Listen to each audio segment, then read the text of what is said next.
బలలో యోగ్యముగా పాలు పొందుట, యేసు ప్రభు యందు విశ్వాసం ఉంచిన వారికి ఏమన్నా భాగ్యము, ఆధిక్యత, శ్లాఘనీయత. యేసు శిలువ రక్తం ద్వారా కడగబడుతూ పరిశుద్ధపరచబడి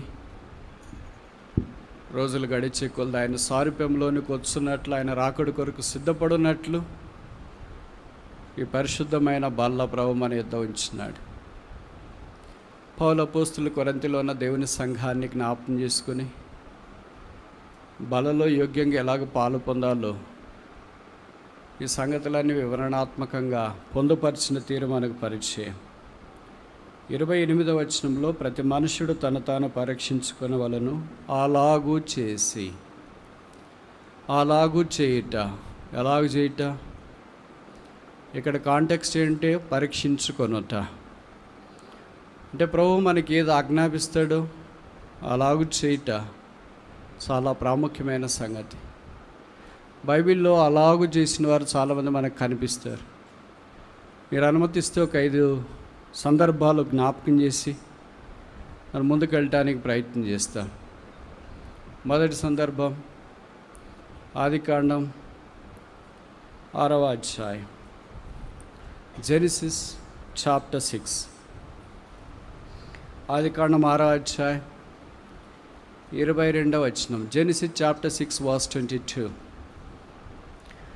నోహో అట్లు బ్రాకెట్లో అలాగు చేసెను, దేవుడు అతనికి ఆజ్ఞాపించిన ప్రకారము యావత్తు చేసెను, బ్రాకెట్లో అలాగు చేసెను.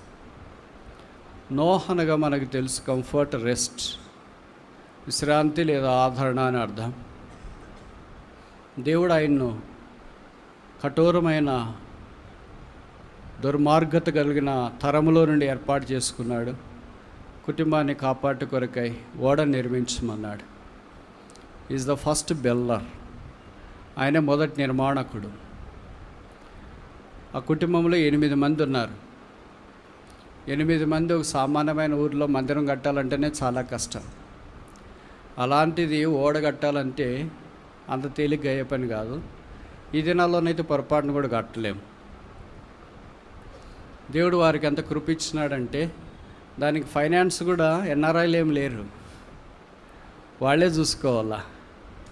కానక పెట్టానికి కూడా లేదు, ఎందుకంటే వేసేవాళ్ళు ఎవరు లేరు కదా. 8 మందే వేయాలా. ఎక్కడి నుండి తీసుకొని వస్తారు వాళ్ళు కూడా వేయటానికి? అందుకని దేవుడు వారినే ప్రోత్సహించి ఆ ఓడ నిర్మించడానికి కృప చూపించినాడు. ఇప్పుడు ఇదే కొలతల ప్రకారం అమెరికాలో నోవాస్ ఆర్క్ అని ఓడ కట్టినారు. చూడటానికి ఒకరోజు సరిపోదు, 2 కాళ్ళు సరిపోవు, నడవటానికి 2 కాళ్ళు సరిపోవు, తాకటానికి 2 చేతులు సరిపోవు, గ్రహించడానికి కూడా 2 హృదయం సరిపోదు అన్నంత విశాలంగా దృఢంగా కట్టినారు. అన్ని సైంటిఫిక్ సాంకేతికపరమైన రుజువులు చూపిస్తూ నోహను దేవుడు ఎలాగ వాడుకున్నాడు. కళ్ళెత్తి చూస్తుంటే కళ్ళే తిరిగిపోతున్నాయి, కానీ అది ఇంకా పూర్తి కావట్లేదు. ఆశ్చర్యకరమైన సంగతి ఏంటంటే దేవుడు అలా కూడా నిర్మిస్తాడా ఒక మనిషిని ఆధారం చేసుకొని? చూస్తేనే అబ్బరిపోయేది ఏంటంటే, నేను పోయిన సంవత్సరం అది చూసే అవకాశం ప్రభు నాకు ఇచ్చినాడు. ఒకరోజు వెళితే ఒకరోజు చేత కాలేదు, ఊరికి అలాగా స్నాప్షాట్ మాదిరి రౌండ్ వేసి వచ్చిన అంతే. ఒక మనుష్యుడు 8 మంది కుటుంబం అంతా కలిసి దేవుడు కాపాడటానికి దుర్భేద్యమైనది కట్టాడు. That's humanly speaking impossible. మానవ రీత్యా అది కట్టడము అసాధ్యం, దుర్లభం. అయితే దేవుడు ఆయనకు సెలవు ఇచ్చినాడు కనుక ఆ ప్రకారం ఆయన కట్టడానికి పూనుకున్నాడు. మనకు జీవితాంతం ఇచ్చినా కూడా రివిట్లు కూడా తీసుకెళ్ళలేం, స్క్రూలు కూడా తీసుకెళ్ళలేం, ఇంకా మిగతా సంగతులను మర్చిపోవచ్చు. అంత అసాధ్యమైనది దేవుని మాటను బట్టి సాధ్యం చేసినాడు. ఎందుకంటే రక్షణ, కుటుంబ రక్షణ కొరకాయి. కనుక బలలో పాలు పొందటానికి మొదటిది ఏంటంటే అలాగూ చేసేను. ఎలాగూ? దేవుడు ఆజ్ఞాపించినట్లు చేసాను. ఎందుకు చేసినాడు? రక్షణ కొరకే, for the salvation of his family. బలలో పాలు పొందక మునుపు మనకు కూడా దేవుడు మన కుటుంబ రక్షణ కొరకే ఆజ్ఞాపించినట్లు మనం చేస్తున్నామా? మన మొక్కలు రక్షణ పొందితే చాలనుకుంటాం, మన మొక్కళ్ళు వస్తే చాలనుకుంటాం, మన మొక్కళ్ళే పరలోకానికి వెళ్తే చాలనుకుంటాం. అలాగ చేసిను అనేది భవిష్యత్తు మర్చిపోతాం అనుకుంటాం. మా 8 మంది కొరకు, ఈ భూమి మీద ఉన్న జీవరాశుల కొరకు ఎంత ఖర్చు అవసరమా ప్రభు అని మనమే దేవునికి సలహాలు ఇవ్వడానికి బహుశా ప్రయత్నం చేస్తామేమో. కానీ నోహ అలాగ చేయలేదు, అట్లు చేసిన అనే వాక్యంలో మనం చూస్తున్నాం. కనుక యేసుక్రీస్తు ప్రభు ద్వారా మానవ జాతికి దేవుడు సిద్ధపరిచిన రక్షణ భాగ్యము, కృపావరము ఉచితం, అది భిక్ష, అది దానము అని మనం ఎరగడం మాత్రమే కాకుండా మన కుటుంబాన్ని కొరకు, మన చుట్టూన్న వారి కొరకు, మన పరివారం కొరకు మనం చేస్తున్నది ఏంటి? రాబో జలప్రళయము నుండి కాపాడటానికి ఓడ నిర్మించిన నోహ వలె ఆ ఆత్మ సంబంధమైన ఓడైన యేసుక్రీస్తు ప్రభువులోనికి మనం ప్రవేశించి ఇతరులను కూడా తీసుకురావాల్సిన గురుతరమైన బాధ్యత ఉంది. మరి మన సంగతి ఏంటి? 4 మాసాలు దీని కొరకు మన ప్రయత్నం ఏంటి? అలాగూ చేసి రెండవది చూస్తామా? నిర్గమకాండం 40వ అధ్యాయం, ఎక్సడస్ చాప్టర్ 40. నిర్గమకాండం 40వ అధ్యాయం, ఎక్సడస్ చాప్టర్ 40 వర్స్ 16. నిర్గమ 40:16.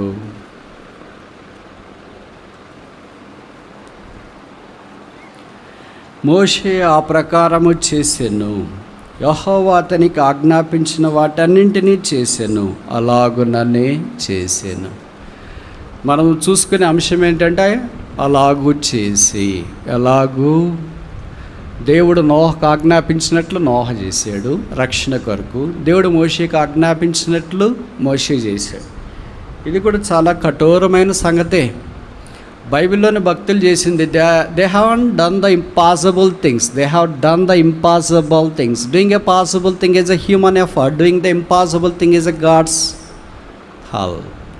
సాధారణమైనది మనం చేయగలిగింది మనం చేస్తే మనం చేసినట్లే.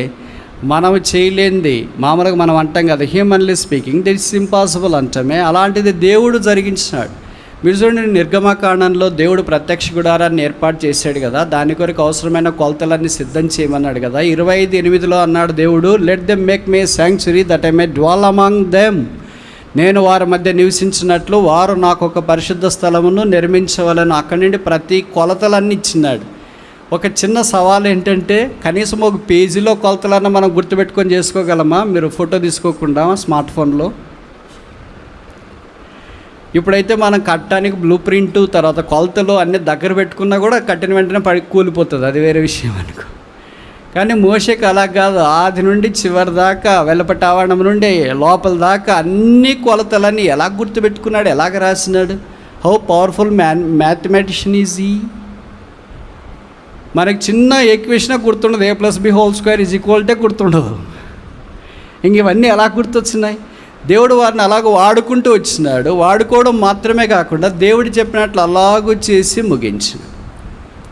ముగించితే ఏం జరిగింది?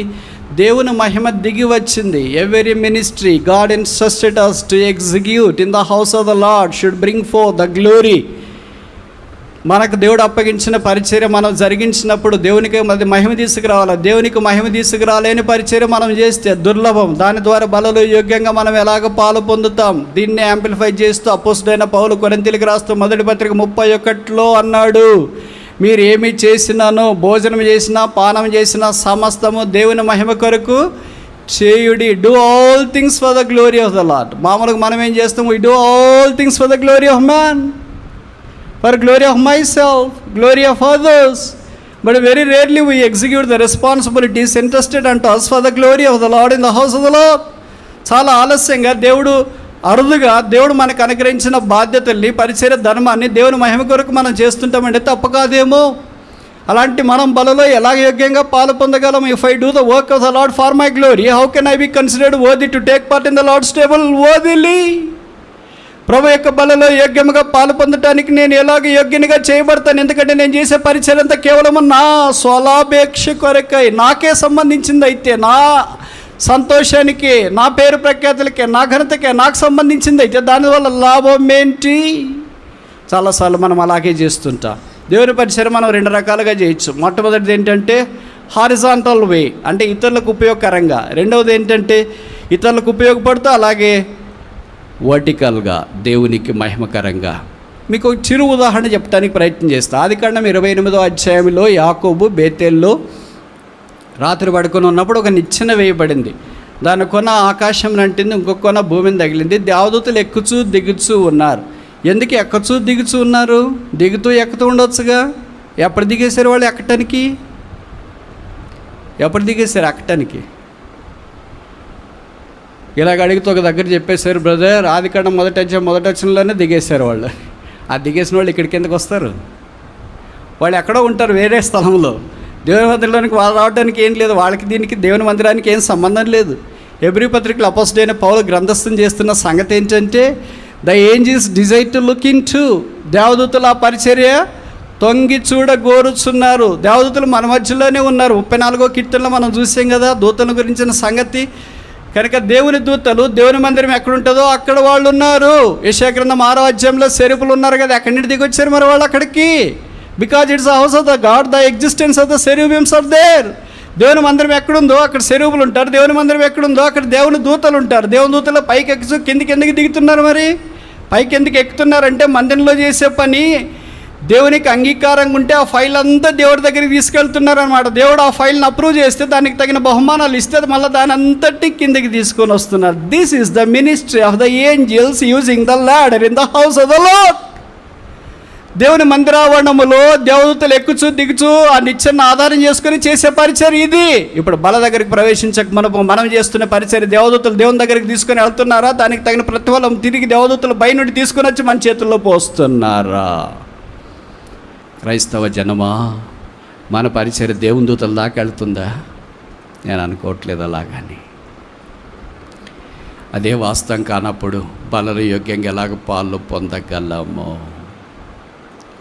అందుకే దేవుని మందిరావరణంలో దేవుడిని నిచ్చెన ఉంచుంటాడు. దేవతలు ఎక్కుచూ దిగుచుంటారు. మనం దేవతలకు పట్టింపు లేకుండా మనుషులనే పట్టించుకొని ఉంటాం. వాళ్ళకి వాళ్ళకి ఉపయోగకరం ఏంటి ఇదే ఆలోచిస్తుంటాం. What about God's approval for our ministry? మన పరిచర్య కొరకై దేవుని యొక్క అంగీకారం ఏంటి? అదే జరగకపోతే ఏం జరుగుతుంది? మోషే దేవుడు చెప్పినట్లు చేయకపోతే ఏమవుతుంది? దేవుని మహిమ గుడారం మీదకి దిగి రాదు. 40వ అధ్యాయంలో చెప్పబడింది కదా, నిర్గమకాండంలో దేవుని మహిమ గుడారం మీదకి దిగి వస్తే ఇశ్రాయేలీయులందరూ చూసి సాగిలపడ్డారు. ఇది మనం చేస్తున్న పరిచర్యలో దేవుని మహిమ రాకపోతే దేవుని ప్రజలు ఆ మహిమను చూడలేరు, దేవుని గణపరచలేరు, దేవుని స్తుతించి ఆరాధించి హెచ్చించలేరు, దేవుని ప్రజలతో కలిసి ఏకముగా ముందుకు సాగిపోవటానికి రాలేరు. చేస్తున్నామంటే చేస్తున్నాం, వెళ్తున్నామంటే వెళ్తున్నాం, మాట్లాడుతున్నాం, బోధిస్తున్నాం, పాడుతున్నాం, జరుగుతుందంటే జరుగుతున్నాం. Does it bring forth glory unto the Lord? అది దేవునికి మహిమ తీసుకుని వస్తుందా? దేవదూతలు ఎక్కుచూ దిగుచూ ఉన్నారా? ఎక్కడ దేవదూతలు ఎక్కుచూ దిగుచూ ఉంటే ఆ మందిరం అంతా దేవుని మహిమతో నింపబడతా ఉంది. వ్యక్తిగతంగా, కుటుంబంగా, సంఘముగా ప్రభువు దగ్గరికి వచ్చినప్పుడు మోషే వలె దేవుని మందిరాన్ని, దేవుని మహిమను తీసుకొని రావటం కొరకై దేవుడు చెప్పినట్లు అలాగూ చేసేను. మూడవది చూస్తామా? న్యాయాధిపతుల గ్రంథం 6వ అధ్యాయం 21. Judges chapter 6 verse 21. న్యాయాధిపతులు 6:21.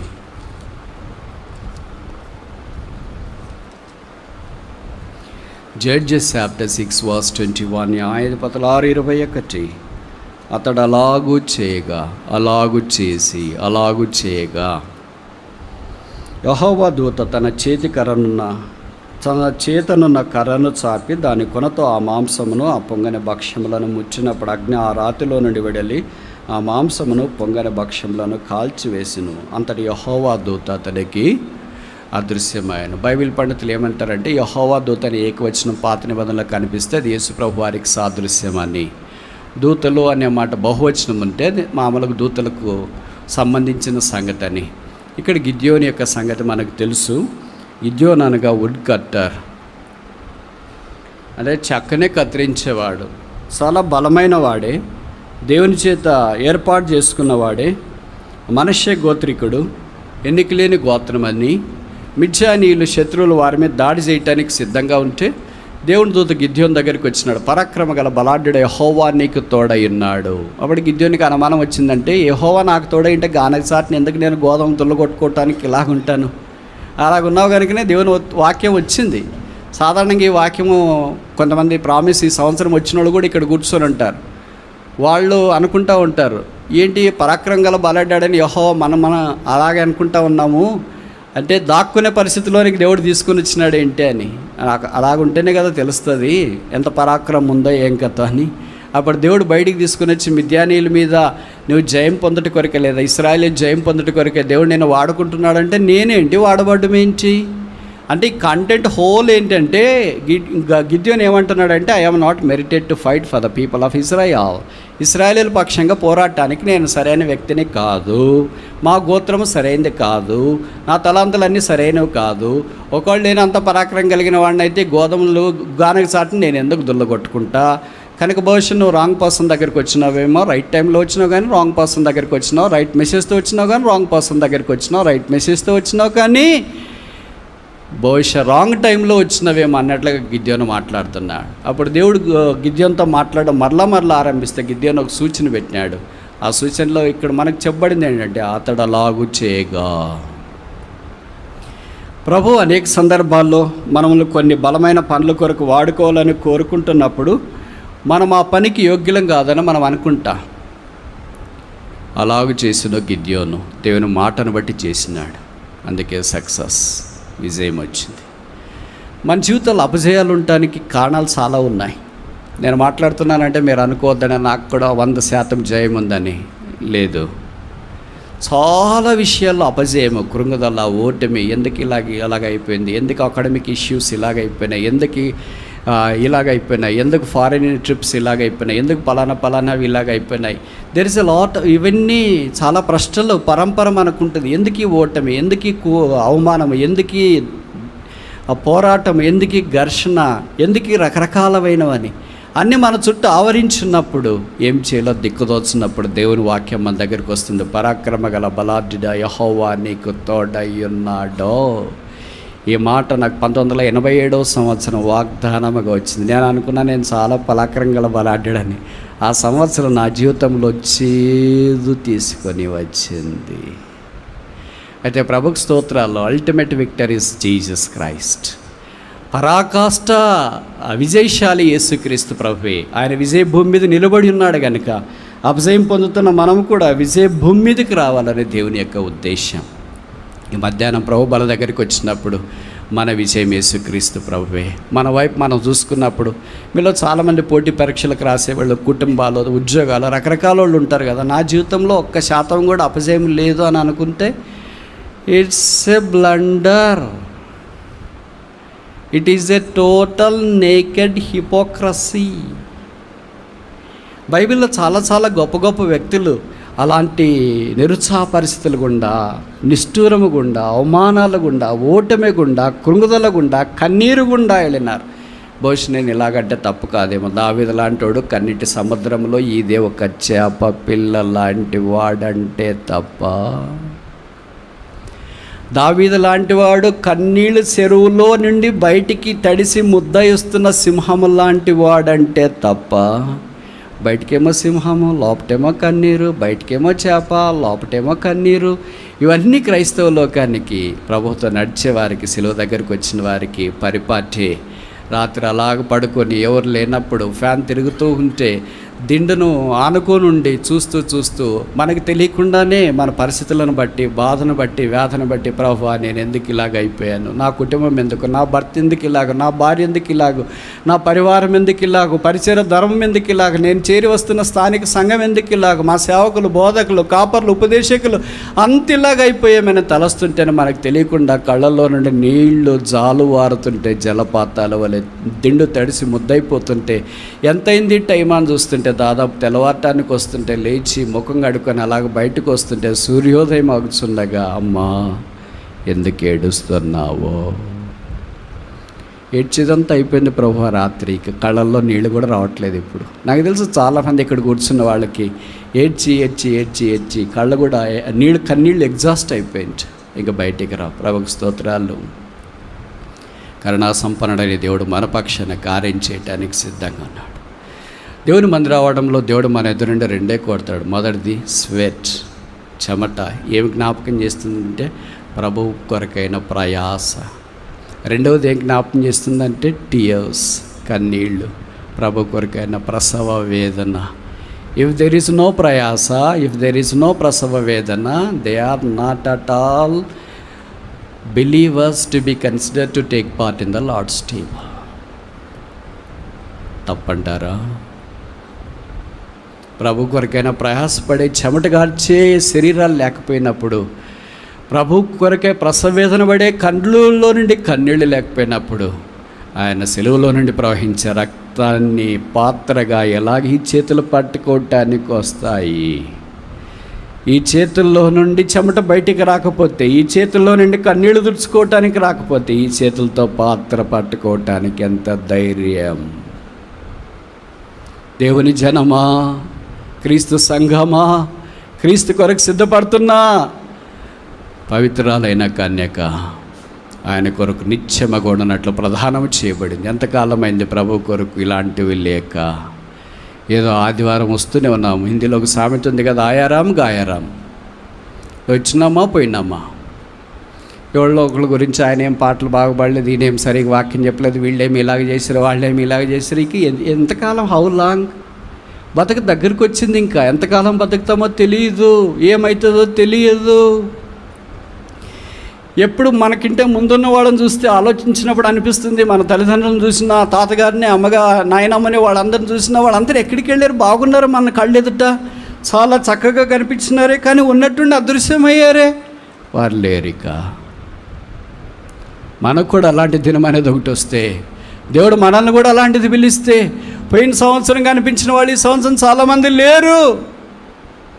మనుషుని యొక్క జీవితం రాలిపోయే పుష్పాన్ని పోలింది, ఆరిపోయే బుడగను పోలి ఉంది, ఎండిపోయే గడ్డిని పోలి ఉంది. అయితే ఏమైతే తెలియదు. ఆ మధ్యలో నేను ఒక ఊరికి వెళ్ళాను. సాధారణంగా వెళ్తూ ఉంటాను ఆ ఊరి పరిచర్య కొరకు 5 సంవత్సరానికి ఒకసారి. పోయినసారి వెళ్ళినప్పుడు కొంతమంది సిస్టర్స్ టేబుల్ దగ్గర భోజనం వడ్డించినారు, మాతో పాటు ఒక 5-6 మంది బ్రదర్స్కి. ఈసారి వెళ్ళినప్పుడు వాళ్ళకి కనిపించలేదు. పలానా సిస్టర్ వాళ్ళు ఏమయ్యారు అని అంటే, ఆమెకి ఇంకా పెళ్ళి కాలేదు, మిగతా వాళ్ళకి పెళ్ళి అయింది, ఆమె డాక్టర్. ఆమె లేదు బ్రదర్ అన్నారు. షాక్. ఏమైంది అంటే 3 నెలల్లో చనిపోయింది.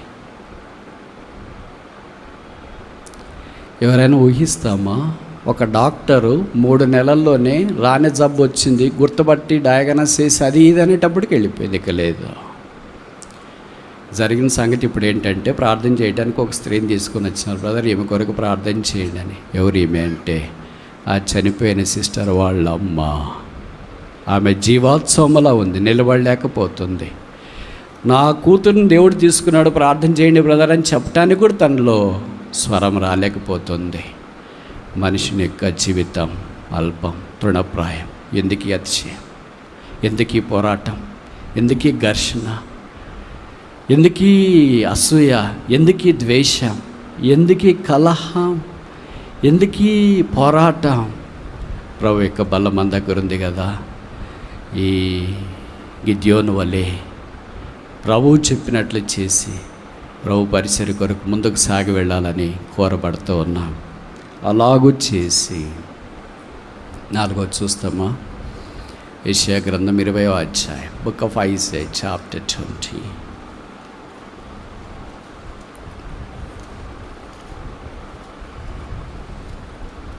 Book of Isaiah chapter 20 verse 2. యెషయా 22వ వచనం. ఆ కాలమున యెహోవా ఆమోజు కుమారుడైన యెషయా ద్వారా ఇలాగ సెలవిచ్చును, నీవు పోయి నీ నడుం మీద గోనెపట్టు విప్పి నీ పాదం నుండి జోళ్ళు తీసివేయము.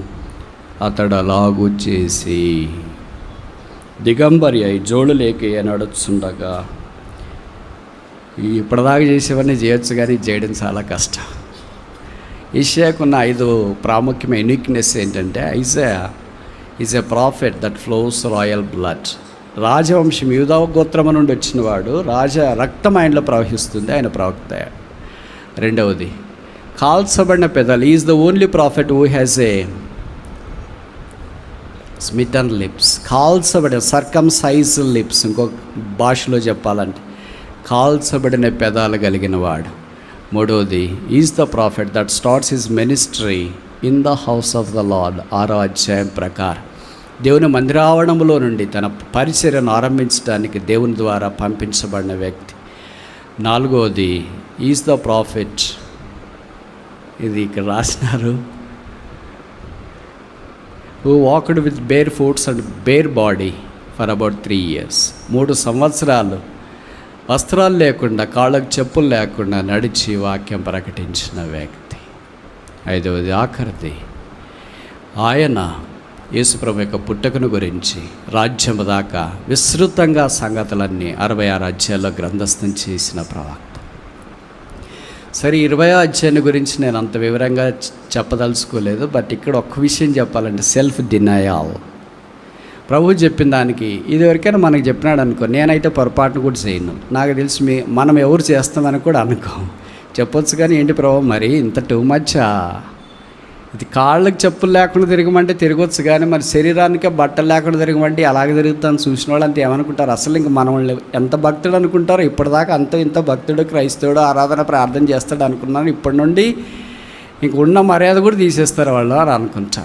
కానీ యెషయా దేవుని మాటకు విధేయత చూపి how tough it is to show obedience to the things like this. అంటే ఇలాంటివి మనకు కూడా దేవుడు చేయమని చెప్తాడని కాదు. దీని అర్థం ఏంటంటే సెల్ఫ్ డినయల్.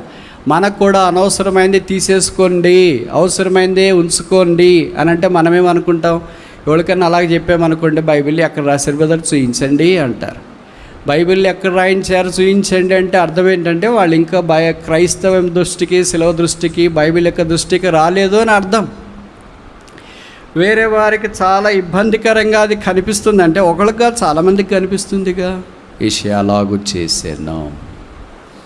ప్రభు బల దగ్గరికి వస్తున్నప్పుడు మనం ప్రభు తీసేయమనేది తీసేయటానికి సిద్ధంగా ఉన్నామా? పాత స్వభావం, నిర్జలమైన స్థితి, నిర్జీవమైన క్రియలు, దేవునికి మహిమ తీసుకురాంది. ఈ చెప్పులు తీసేయి, ఈ పలానావన్నీ తీసేయండి. తీసేస్తావు ప్రభు. Self denial. నన్ను నేనే త్యజించుకోవటానికి ఇష్టంగా ఉన్నాను. అందుకే దేవుడు ఆ ప్రవక్తను ఆకాశమే హద్దుగా వాడుకున్నాడు. రెచ్చిపోయిన ప్రవక్తగా, సెలబ్రేటెడ్ ప్రాఫిట్స్, మేజర్ ప్రాఫిట్స్లో, గొప్ప ప్రవక్తల్లో దేవుడు ఆయన ఒకనిగా చేస్తూ వచ్చినాడు. ఇప్పటిదాకా 4 విషయాలు మనం చూసిన. మొదటిది, నోహ ఓడను నిర్మించినాడు, అలాగూ చేసినాడు for the salvation of the family, కుటుంబ రక్షణ కొరకు. మన సంగతి ఏంటి? 2వది, మోషే దేవుని మహిమ కొరకు ప్రత్యక్ష గుడారాన్ని అలాగూ చేసినాడు. దేవుని మందిరంలో పనిచేస్తున్న మన సంగతి ఏంటి? 3వది, గిద్యోను దేవుని ప్రజలకు విజయం తీసుకురావటానికి, సక్సెస్ తీసుకురావటానికి తాను దైవ సాన్నిధ్యంలో పరిచర్య కొరకు అప్పగించుకుంటూ వచ్చినాడు. 4వది, యెషయా భక్తుడు సెల్ఫ్ డినయల్, పరిచయించుకోవటానికి, తాను దేవునికి, దేవుడు కోరినట్లు వాడబట్టానికి, పరిచయించబట్టానికి ఇష్టపడుతూ వచ్చినాడు. దేవుడు ఆయన్ని అవధులు లేని అనంతమైన ప్రవక్తగా వాడుకుంటూ వచ్చినాడు. అన్ని పాత నిబంధన చెప్పేశారు బ్రదర్, కొత్త నిబంధన ఏం లేదా? కొత్త నిబంధన కూడా ఒకటి చెప్పి ముగిస్తా. 21వ అధ్యాయం యోహాను సువార్త, జాన్ చాప్టర్ 21. యోహాను సువార్త 21వ అధ్యాయం, జాన్ చాప్టర్ 21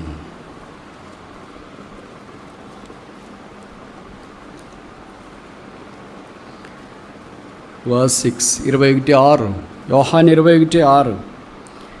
లేదని వారు ఆయనతో చెప్పి, అప్పుడు ఆయన దోణి కుడి ప్రక్కన వల వేయడి మీకు దొరకనని చెప్పాను గనుక వారు అలాగూ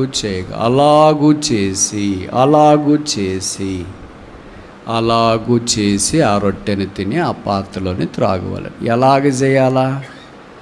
నోహ చేసినట్ల రక్షణ కొరకు చేయాలా? ఎలాగ చేయాలా? మోషే చేసినట్లు దేవుని మహిమ కొరకు చేయాలా? ఎలాగ చేయాలా? గిద్యోను చేసినట్లు దేవుని ప్రజల విజయం కొరకు చేయాలా? ఎలాగ చేయాలా? యెషయా చేసినట్లు ఇశ్రాయేలీలకు వాక్యాన్ని ప్రబోధించే పరిచయం చేయాలి. ఎలాగ చేయాలా? శిష్యులు చేపలు పట్టడానికి అలాగూ చేసి, చేపలు పట్టడము సోల్ విన్నింగ్, ఆత్మల రక్షణ కొరకై 153 చేపలు పట్టారు. ప్రభు ఏదైనా ఇస్తే విస్తారంగా ఇస్తాడు. మామూలుగా లోకస్తులు ఇస్తే విచ్చలవిడిగా ఇవ్వచ్చు, విచ్చలవిడిగా ఖర్చు పెట్టచ్చు. చూస్తాం కదా. ఈ మధ్యలో నేను ఒక ఊరికి వెళ్తా ఉన్నా, నాతో పాటు కొంతమంది బ్రదర్స్ కూడా వెళ్తున్నా. అందరు కార్లు వెళ్తూ ఉంటే కొంతమంది గుంపులు ఇట్లా బిర్యానీ కంటైనర్స్ పట్టుకొని వస్తున్నారు. మొయ్యలేకపోతున్నారు, కొంతమంది కింద పడిపోతున్నారు. ఏంటని పక్కన వాళ్ళని అడిగితే ఏం లేదు, ఇక్కడ పొలిటికల్ లీడర్ నామినేషన్ వేస్తున్నాడు, అందుకే బిర్యానీలు పనిచేస్తున్నాడు. ఒక రాజకీయ నాయకుడు నామినేషన్ ఇస్తే బిర్యానీ పొట్లాలు కంటైనర్లు ఇస్తే ఇటు పట్టుకొని వస్తున్నాడు. మామూలు కంటైనర్ అంటే ఇటు పట్టుకుంటాం కదా. లోకస్తులు ఇచ్చేది, బహుశా నేతలు ఇచ్చేది విచ్చలవిడికి ఇవ్వచ్చు, కానీ ప్రభు విస్తారంగా ఇస్తాడు. విచ్చలవిడికి విస్తారానికి చాలా తేడా ఉంది. ఈ శిష్యులు 7 మంది అప్పటిదాకా ఏం చేపలు పట్టలేదు. ప్రభు చెప్పినట్లు కుడివైపున వల వేస్తే విస్తారం చేపలు పట్టే 153 పడినాయి. 7 మందికి 153 ఎక్కువ తక్కువ? 153 అంటే బుల్లి చేపలు కాదు, ఇలాంటివి కాదు, పెద్ద చేపలు. కనీసం ఒక చేప 5 కేజీలు ఉంటుందని అనుకోండి. 153 చేపలు 7 మందికి టూ మచ్. ఒక్కోళ్ళకి కనీసం 20 పైనే చేపలు వస్తాయి. ఒక్కోళ్ళకి 20 పైనే వస్తే ఒక్కొక్క చేప 5 కేజీలు బరువు ఉంటే 20 × 5 దాదాపు 100 కేజీలు చేపలు ఇంటికి తీసుకెళ్తే భార్య సంబరానికి అంబరమే లేదు. రోజు చేపలు పట్టడానికి పోండి, ఇంట్లో లేకపోయినా పర్లేదు. అరే సువార్త ఉంది, పరిచయం ఉంది, ఆదివారం పర్లేదులే, ఇంట్లోనే ఆరాధన చేసుకుంటాను, లైవ్ స్ట్రీమ్ వస్తుంది కదా. కావాలంటే మీకు నేను మెసేజ్లు రికార్డ్ చేసి షార్ట్లు, స్నాప్షీట్లు అన్నీ మీకు పంపిస్తాను. మీరు అక్కడ కూడా చూడవచ్చు. చేపలు పట్టి రోజు ఇంత మాత్రం తీసుకురండి. 100 కేజీలు చేపలు తీసుకొని వస్తే కేజీ చేపలు బహుశా 200 రూపాయలు, 300 రూపాయలు అయితే 100 కేజీలు చేపలు ఎన్ని. అబ్బాయి ఎవరు దొరికారండి మీకు? నాకే కాదమ్మా, మీకు ఒక్కడికే దొరికింది, నాకే కాదు, నా తల్లిలు వాళ్ళందరూ కూడా, వాళ్ళకు కూడా నా 7 మందికి అందరికీ నా. ప్రభు ఎంత విస్తారంగా ఇస్తాడు మనిషికి. ప్రభు ఏది ఇచ్చినా విస్తారంగా ఇస్తాడు. అందుకనే వారు అలాగూ చేస్తే విస్తారంగా వస్తుంది. మనం అలాగ చేయట్లేదేమో, అందుకే అంతకుముందు వాళ్ళు అలాగ చేయలేదు. రాత్రంతా ప్రయాసపడ్డారు, ఒక్క చేప కూడా సచ్చింది కూడా దొరకలే వాళ్ళకి, పిల్ల చేప కూడా దొరకలే, ఎండ గడ్డి కూడా దొరకలే. పోనీ కనీసం బొగ్గులు గిగ్గలు లాంటివి దొరుకుతూ ఉంటాయి, అవి కూడా దొరకలేదు. అనవసరమైన మైక్రోప్లాస్టిక్ లాంటివి దొరుకుతాయి, అవి కూడా దొరకలేదు. దే గాట్ నథింగ్, వారికి ఏమీయో దొరకలేదు. రౌబల దగ్గరికి వెళ్ళక మనపు అలాగూ చేసి, ఇప్పుడు ఈ చెప్పిన 5 వాటిలో మనము ఎక్కడి దాకా వచ్చినాం? మొదటిదే, రెండవదే, మూడవదే, నాలుగవదే, 5వదే? మీరు జవాబు చెప్తారో నేను చెప్పాలా? చెప్పరు కదా, నేనే చెప్తా. 6వది పైవేవియూ కావు. మనకి అస్సలు సింక్ కాదు ఇది. మనం చేసేదానికి ఎక్కడ సింక్ అవుతుంది? నోహ వల్ల ఇతరుల రక్షణ కొరకు, మోషే వల్ల దేవుని మహిమ కొరకు, గిద్యోను వల్ల దేవుని ప్రజల విజయం కొరకు. ఆ తర్వాత 4వది దేవుని యొక్క వాక్యంలో వ్రాయబడినట్లు కరుణా సంపన్నుడైన దేవుడు వారిని కాపాడి భద్రపరిచి యెషయా వలె దేవుని ప్రజల కొరకై సెల్ఫ్ డినయల్, స్వచిత్తాన్ని, స్వలాభాన్ని, స్వయాన్ని త్యజించటానికి 5వది ఆఖరిది ఆత్మల రక్షణ కొరకై ప్రయాసపడేది. మరి 5 సంగతి మన దగ్గర ఏమీ లేవు కదా. ఒకవేళ నేను ఇలాగ చెప్తే అలాగ చేసి పరీక్షించుకొని రొట్టెలో పాలు పొందాడంటే 5లో మా దగ్గర ఉన్నాయని చేతులైతే వాళ్ళు చాలామంది ఉన్నారు. మనిషిని సర్టిఫికెట్ కాదు, ప్రభు సర్టిఫికెట్ ఇంపార్టెంట్.